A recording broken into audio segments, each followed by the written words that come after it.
Dans ce document sont relevés une série d'accessoires, des lampes, des robinets, entreposés dans divers locaux ou pièces du crématoire, comme par exemple dans la morgue 1 ou dans la morgue 2, celle présentée comme la salle de déshabillage des futurs gazés.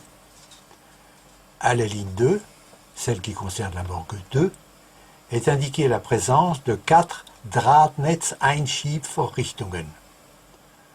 Ce long mot composé, quelque peu difficile à prononcer pour un gosier français, est traditionnellement traduit par dispositif d'introduction en treillis de fil de fer.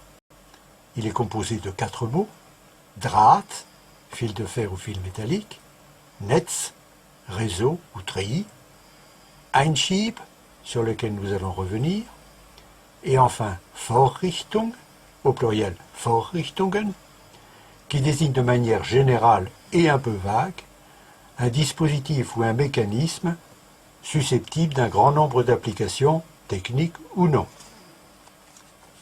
Quelques explications linguistiques sont ici nécessaires pour bien comprendre le problème qui va suivre. En allemand, le dernier mot, qu'on appelle le déterminé, et qui commande le genre, masculin, féminin ou neutre, du mot, désigne l'objet, la chose ou l'être dont on parle. Ici, il s'agit d'un dispositif ou d'un mécanisme sans plus d'explication.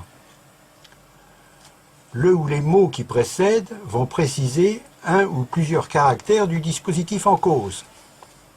Avec Drahtnetz, qu'on peut déjà traduire par treillis métallique, on apprend donc que le fameux dispositif va avoir un rapport quelconque avec un treillis métallique. Vient maintenant le déterminant essentiel, Einschieb, qui dérive directement du verbe einschieben, qui signifie lui-même pousser quelque chose dans quelque chose, en principe en glissant ou en forçant. Le verbe schieben sans le préfixe ein signifie exclusivement pousser. Exemple, on emploiera einschieben pour glisser une cale sous un pied de table, ou pour ajouter, en forçant un peu, une palette de marchandises dans une remorque de camion déjà pleine.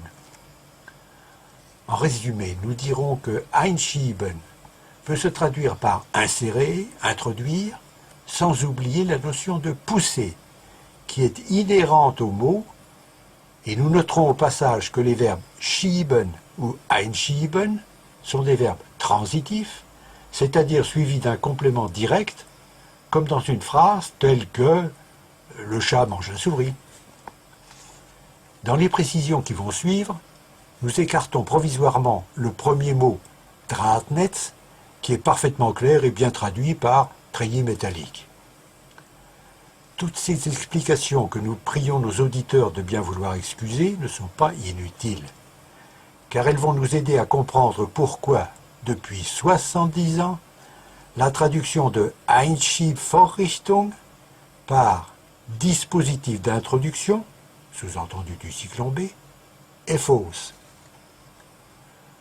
Lorsqu'on interroge les révisionnistes les plus avertis sur ce que pouvait être une Drahtnetzeinschiebvorrichtung, ceux-ci rétorquaient que rien ne permettait d'affirmer qu'il s'agissait d'une colonne grillagée pour l'introduction du cyclon B. Toutefois, ils étaient incapables d'en définir la nature exacte. Et pourquoi?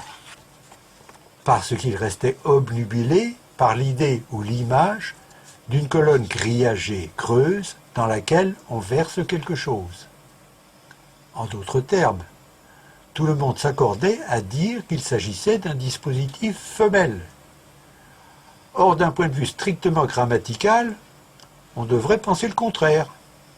En effet, rien n'indique que le dispositif est creux, donc apte à recevoir quelque chose.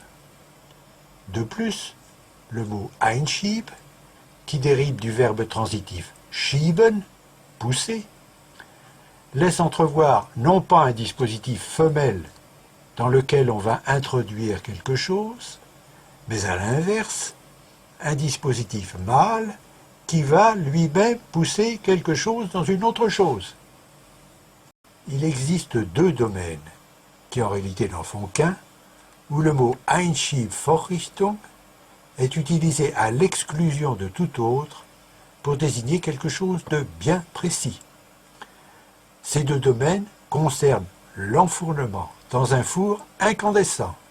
Il s'agit, premièrement, de la crémation en tant que technique funéraire pour brûler et réduire en cendres un corps humain, et deuxièmement, celui de la cuisson de certains aliments, pain, pizza, galettes.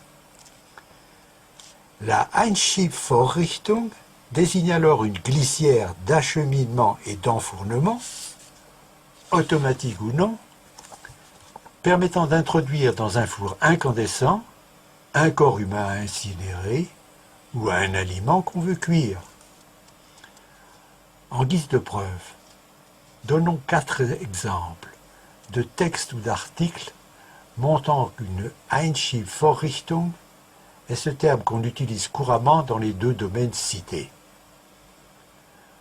Le premier exemple est instructif. L'article est écrit par un journaliste qui, dans le grand journal économique allemand Handelsblatt, décrit la crémation à laquelle il a assisté. Il écrit « Seule la présence d'un cercueil contre le mur trahit la destination des lieux. Peu après, le groupe se retrouve devant le four. La glissière pour l'enfournement, Einschiebvorrichtung, rappelle un peu ce que sont les tapis roulants pour bagages dans un aéroport. Les portes du four sont hermétiquement closes. De l'autre côté, on pourrait voir à l'intérieur un hublot. Mais pour le moment, il n'y a rien à voir, nous dit Heuberger, qui est le journaliste. Deuxième exemple. Dans l'ouvrage de Zimmermann, Backoffenbau, l'auteur décrit comme suit le travail du boulanger. Là où se tient le boulanger, il y a encore par ailleurs un indicateur automatique pour la plaque de cuisson. En regardant simplement les 3 instruments de mesure, premièrement l'indicateur du temps de cuisson, deuxièmement l'indicateur de température, troisièmement l'indicateur pour la plaque de cuisson, le boulanger qui est de service est à même de conduire le processus de cuisson sans grande réflexion nécessaire. Pour l'approvisionnement et le vidage du four, les plaques de cuisson sont accrochées et décrochées des chaînes supports par une glissière d'extraction, Ausschiebvorrichtung, et d'enfournement, Einschiebvorrichtung, travaillant sans à-coups et sont automatiquement introduites puis retirées du four. Troisième exemple, c'est une annonce pour un four à pizza. L'auteur le vante ainsi. Les avantages d'un four à tunnel Synthesis, équipant le four à pizza Zanoli, sont principalement d'ordre ergonomique. Le produit est mis directement par une simple manœuvre sur la bande perforée. Il n'est plus nécessaire d'ouvrir et de fermer les portes du four, ni d'employer des pelles à four ou autres dispositifs à glissière d'enfournement. Einschiebvorrichtungen.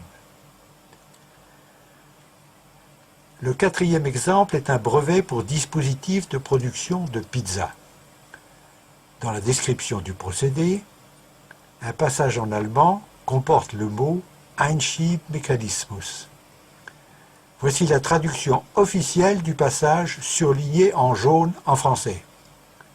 De sorte que lors de l'insertion dans le four de cuisson, la pizza se détache sans problème de la plaque de transport et présente la consistance nécessaire pour pouvoir, au moyen d'un mécanisme d'insertion, Einschiebmechanismus, être passée dans le four.